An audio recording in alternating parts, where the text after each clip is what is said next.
Hello students, welcome again to my channel school from home. हम लोग class 8 में maths करे हैं अभी तक कुछ, और आज मैंने ज्योग्राफी स्टार्ट करा है। तो ज्योग्राफी का पहला लेसन है रिसोर्सेज के बारे में। तो बच्चों, रिसोर्सेज होते क्या हैं पहले तो ये समझो। रिसोर्स क्या होते हैं? मैंने एक फ्लो चार्ट बनाया है, इससे मैं आपको ये लेसन बस इतने ही कीवर्ड्स हैं, इसके बियॉन्ड कुछ भी नहीं। अगर ये आप समझ लो तो ज्योग्राफी आपके लिए बिल्कुल जस्ट इन फन प्ले में आप ज्योग्राफी को समझ सकते हो। तो स्टूडेंट्स, जो भी हम यूज करते हैं जिसकी कुछ यूटिलिटी होती है और जो हमारे नीड्स को सेटिस्फाई करता है, तो रिसोर्सेज क्या हो गए? जिनका कुछ नीड होता है, और ठीक है, और दूसरा क्या हो? Satisfy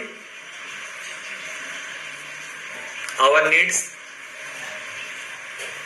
and having some utility. मतलब कि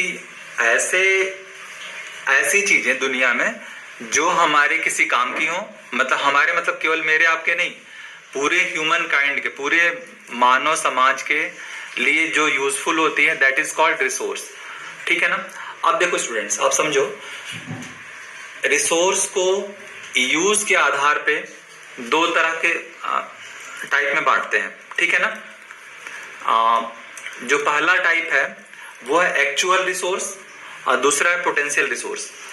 अब देखो स्टूडेंट्स, एक्चुअल रिसोर्स वो होता है, फॉर एग्जांपल अगर आप देखो कोल माइंस, आप देखो कोल माइंस के बारे में पता है कि हमें जो हमारे नागपुर प्लेट्यू में कोल माइंस मिलते हैं, ठीक है ना?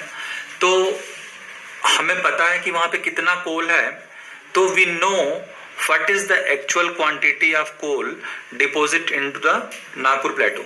ठीक है? नागपुर प्लेटू में जितना भी कोल का एक हमारे पास जो डेटा है, हमें पता है कितना कोल हो सकता है। लेकिन ऐसे रिसोर्स जिनका हमें एक्चुअल में नहीं पता कि उनकी पोटेंशियल कितनी है, ठीक है ना?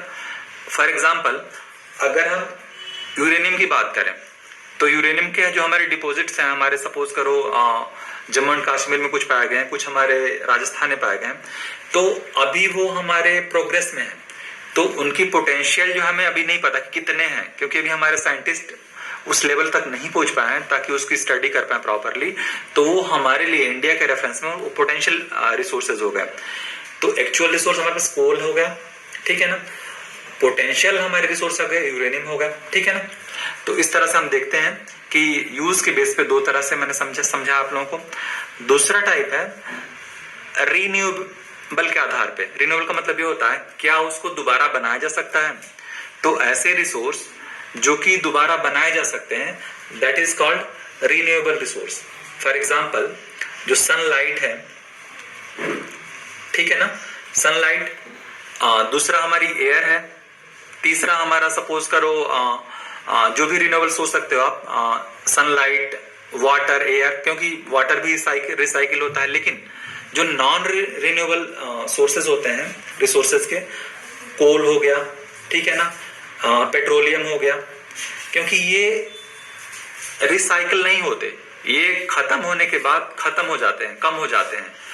तो रिन्यूएबल का मतलब हुआ स्टूडेंट्स जो कि दोबारा से हो जाए। जैसे आज सुबह दिन हुआ, हमें लाइट मिली, हमें एनर्जी मिली, और फिर कल सुबह दोबारा से सन आ गया और हमें लाइट एनर्जी मिल गई।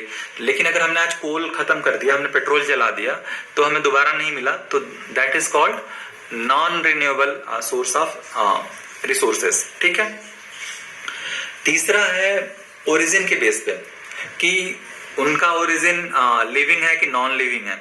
तो अगर सपोज करो कोई ऐसा रिसोर्स जो है जो हमें लिविंग से मिलता है, फॉर एग्जांपल अगर हमें कुछ प्लांट से हमें फूड मिलता है, तो हमारे रिसोर्स हुए ना, तो दे आर लिविंग।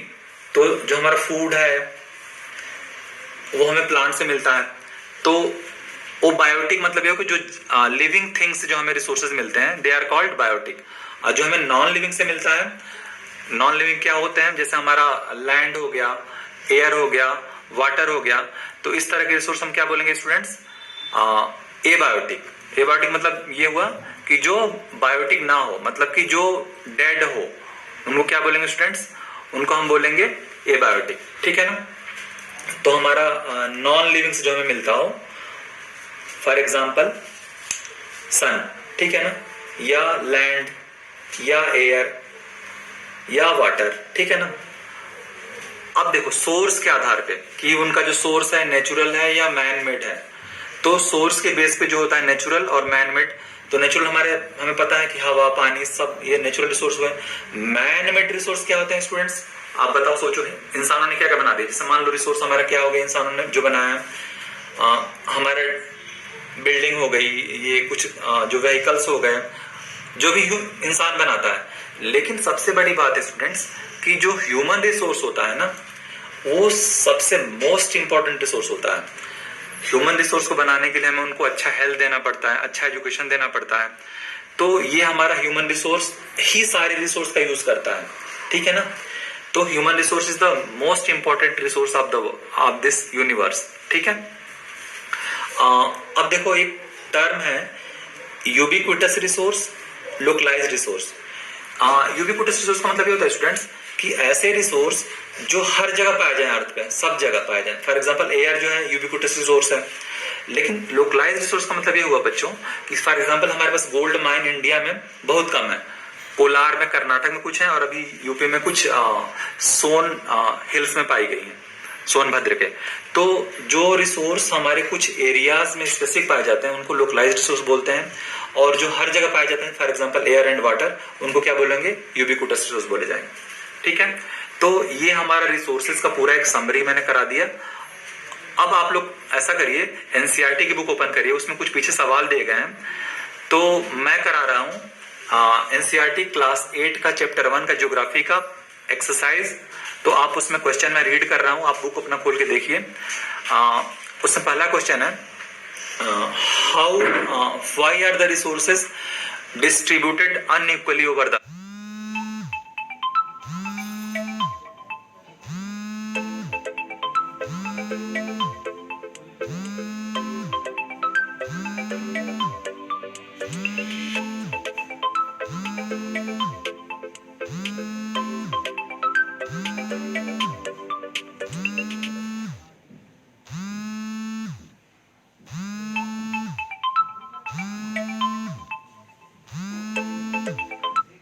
ठीक है, रिसोर्सेज जो हैं वो अनइक्वली क्यों डिस्ट्रीब्यूटेड हैं, क्योंकि हमारा जो है क्लाइमेट डिफरेंट है, हमारा एल्टीट्यूड डिफरेंट है, इसलिए जो हमारे रिसोर्सेज है ना वो डिफरेंट पाए जाते हैं। फॉर एग्जांपल सपोज करो जो हमारा क्लाइमेट डेजर्ट का है और हमारा क्लाइमेट कुछ गैंगेटिक प्लेन्स का है, तो क्या डेजर्ट्स में हमें रिसोर्स ट्रीज वगैरह मिलेंगे जो मैंगो के या बनाना के या जो भी मिलते हैं हमारे यूपी में, वो क्या राजस्थान में मिलेंगे? नहीं मिलेंगे ना।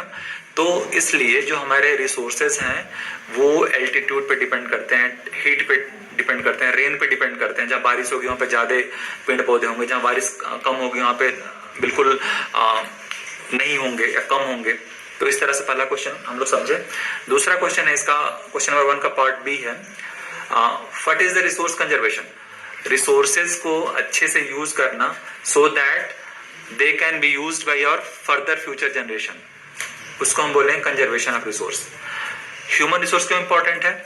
क्योंकि ह्यूमन रिसोर्स जो है अपने विजडम से इन नेचुरल रिसोर्सेज का यूज करता है और उसको हमें न्यू जनरेशन के लिए भी बचा के रखता है। That's why human resource is very important for us.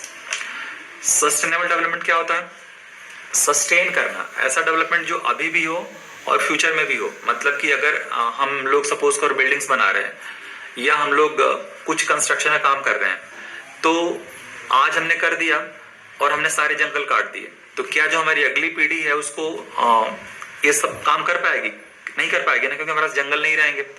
तो ऐसा डेवलपमेंट करो ताकि वो सस्टेन करे, अगली हमारी जनरेशन में उसको वैसे ही कर सके। तो हमें जितना ट्रीज काटने चाहिए उतना हमें ट्री लगा देनी चाहिए, सो दैट कि our new generation can use the same type of things which we are doing now. तो डेवलपमेंट जो सस्टेन करना चाहिए, this is called sustainable development. ठीक है। क्वेश्चन नंबर 2 है इसमें students, which one of the following is 1 minute, let me open the laptop. Which one of the following is does not make substance resource? इनमें से कौन सा जो है रिसोर्स नहीं है? क्वांटिटी, क्योंकि यूटिलिटी जो है रिसोर्स होता है, वैल्यू रिसोर्स होता है, क्वांटिटी रिसोर्स नहीं होता। ठीक है। नेक्स्ट क्वेश्चन है, which one of the following is a human made resource? Human ने क्या रिसोर्स बनाया है, तो आप इसको समझ सकते हो, मेडिसिन ह्यूमन बनाता है। तीसरा क्वेश्चन है complete the statement. Biotic resource are the, biotic क्या होते हैं? बायोटिक रिसोर्स वो होते हैं जो कि लिविंग थिंग से बनते हैं, मैंने समझाया था आपको, ठीक है। एक क्वेश्चन है पोटेंशियल रिसोर्स और एक्चुअल रिसोर्स, मैंने समझा दिया पोटेंशियल और एक्चुअल क्या होते हैं, यहाँ पे आप लोग ध्यान से दोबारा वीडियो को पॉज करके प्ले करना। दूसरा इसमें डिफरेंस पूछा है ubiquitous resource and localised resource. Ubiquitous क्या होता है बच्चों? देखो मैंने यहाँ समझाया था यूबिक्विटस क्या होते हैं, जो कि पूरे संसार में पाए जाते हैं। लोकलाइज क्या होते हैं? जो कहीं कहीं पाए जाते हैं, ठीक है। तो इस तरह से ये चैप्टर खत्म होता है। मैं उम्मीद करता हूं कि रिसोर्स आपको समझ में आ गया होगा, रिसोर्सेस क्या होते हैं, किस किस तरह के होते हैं, हम कैसे अपने दुनिया को बचा के सस्टेनेबल डेवलपमेंट की तरफ जा सकते हैं। ये टर्म समझ लीजिएगा आप लोग अच्छे से। Thanks for watching this video. Thank you. जय हिंद।